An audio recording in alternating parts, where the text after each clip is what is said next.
Assalamualaikum dan salam sejahtera kepada korang semua. Hari ini aku nak ceritakan satu kisah. Satu kisah yang jadi lebih kurang dalam 70 hingga 80 tahun yang lepas. Kisah ni bukan terjadi pada aku, tapi terjadi pada seorang orang tua. Dia ceritakan kisah tu pada aku. Orang tua tu pun dah meninggal. Jadi sebelum aku teruskan cerita ni, ada baiknya aku rasa kita sedekahkan Fatihah kepada Tuhan yang menceritakan cerita ni kepada aku. Al-Fatihah.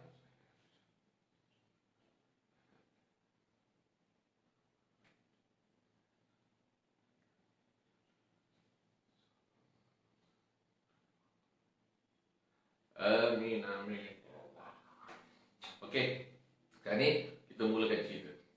Cerita ni kisah lebih kurang dalam 12 orang dalam satu kampung tu. 12 orang.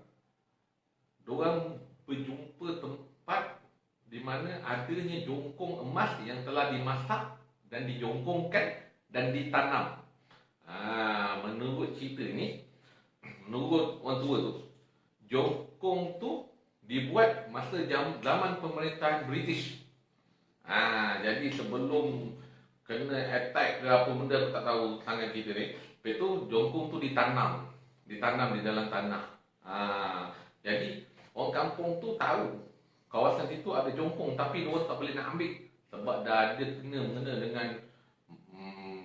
kena-mengena dengan makhluk-makhluk gaib. Aku tak tahu macam mana kena-mengena dia dengan makhluk gaib. Okey, cerita dia. Orang tua tu ada kenal satu kiai. Jadi dia panggil kiai tu pergi ke kawasan yang aku cakap tadi, tempat yang tertanamnya jongkong emas tadi tu. Okey. Lepas tu kiai tu dan 10 lagi orang kampung pergi kat situ nak tarik jongkong emas tu. Jadi bila dah sampai dekat sana, kiai tu suruh diorang jauh ke belakang sedikit, lebih kurang dalam 3-4 meter je tu. Lepas tu kiai tu duduk bersila dan mulakan cara dia macam mana nak tarik jongkong tu keluar. Okey. Menurut cerita dia berzikir. Dia berzikir lebih kurang dalam 10 hingga 15 minit. Tiba-tiba kiai tu terpelanting ke belakang lebih kurang 1-2 meter. Dia terpelanting ke belakang, tak ada angin, tak ada ribut, tak ada orang tolak ke apa, tiba-tiba dia terpelanting ke belakang. Aku tak tahu. Dia lebih kurang macam ada benda yang menolak dia. Lepas tu, kiai tu cakap dengan orang tua dengan orang kampung tu, dia tak boleh nak tarik emas tu. Jadi dia kata dia akan datang balik dengan kawan, 2 orang lagi kawan dia untuk tarik juga benda tu bagi keluar. Jadi cerita tu sampai situ je dulu. Dan diorang akan deal hari lain pula. Diorang nak buat benda tu. Tunggu kiai tu bawa kawan dia lagi 2 orang pula untuk tolong dia. Dia tak boleh nak buat seorang-seorang. Okey, dipendekkan cerita. Lepas tu, kiai tu dah bawa 2 orang lagi kawan dia datang. Diorang pergi balik kawasan situ. Nak mulakan balik. Seperti biasalah, kiai tu suruh yang orang kampung yang lain tu duduk ke belakang sikit. Termasuk orang yang menceritakan cerita ni pada aku. Duduk ke belakang sikit. Lepas tu 3 orang kiai tu, diorang duduk macam biasa dan bersila. Diorang buat macam biasa, diorang berzikir semua. Diorang dah siap dengan cara-cara diorang, macam mana diorang nak tarik emas tu dengan zikir apa benda, zikir apa diorang guna aku tak tahu, aku tak pasti. Orang tua tu tak cerita kat aku apa guna zikir apa yang diorang gunakan. Tiba-tiba lepas lebih kurang dalam 10-15 minit, orang kampung dan kiai itu sendiri nampak dengan batang kepala diorang emas keluar daripada tanah dalam kuantiti lebih kurang dalam cerita tu, orang tu cerita dengan aku, 1 kontena yang telah berjongkong bersusun-susun naik daripada tanah. Kalau nak ikut cerita tu, kaya-kaya lah orang kampung tu 1 kontena kot. 1 kontena tak kaya lagi, tak tahu nak cakap apa lah. Memang kaya. Jadikan cerita pula. Bukan emas saja naik, termasuk jin. 3 ekor jin yang menjaga emas tersebut. Jadi berlakulah dialog antara kiai itu dengan jin-jin, 3 orang jin yang 3 orang jin tersebut. Berlaku dialog. Menurut cerita, jin tu cakap emas tu hanya boleh diambil oleh keturunan orang yang menanam emas tu kat situ. Maksudnya keturunan orang yang menanam tu orang-orang British yang menjajah. Pembesar British yang dulu duduk dekat kawasan situ, jadi penguasa kat situ, dia tanam emas kat situ, dia punya keturunan-keturunan dia je yang boleh ambil emas tu. Orang lain tak boleh ambil.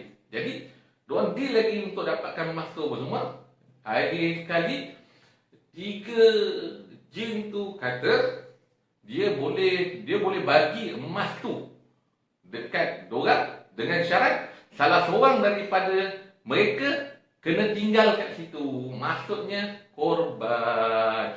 Jadi diorang pun bincang. Diorang tak setuju untuk buat benda tu semua. Diorang kata tak apalah, diorang balik. Diorang tak nak benda tu sebab melibatkan nyawa apa semua. Diorang dah tak nak lah. Jadi bila diorang dah cakap macam tu, kiai tu cakap tak apalah, kalau gitu diorang tutup balik benda tu. Kiai tu pun mula balik dia punya zikir, dan benda tu pun tertanam semula balik ke dalam tanah, dan diorang balik tanpa dapat apa-apa habuan. Sebelum tu kiai tu ada minta juga habuan untuk diorang sebab diorang berjaya naikkan benda tu. Sedikit lah kalau jin tu nak bagi cendera hati ke cendera mata kat diorang, pasal diorang ni kira hebat lah. Orang lain tak boleh nak naikkan benda tu, tapi diorang bertiga, tiga orang kiai tu boleh menaikkan benda tu. Jadi diorang nak minta sedikit cendera mata.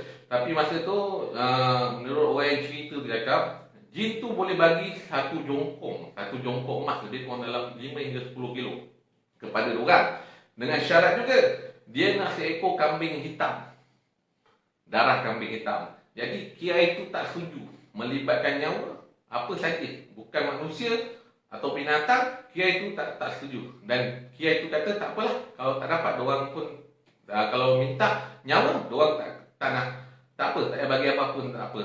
Jadi kiai itu buat timbul baliklah tu. Jadi orang kampung tu balik dengan perasaan kecewa. Jadi orang tua yang cerita kepada aku tu, dia kata sampai sekarang benda tu masih ada ke kawasan situ. Hanya segelintir orang saja yang tahu kisah ni.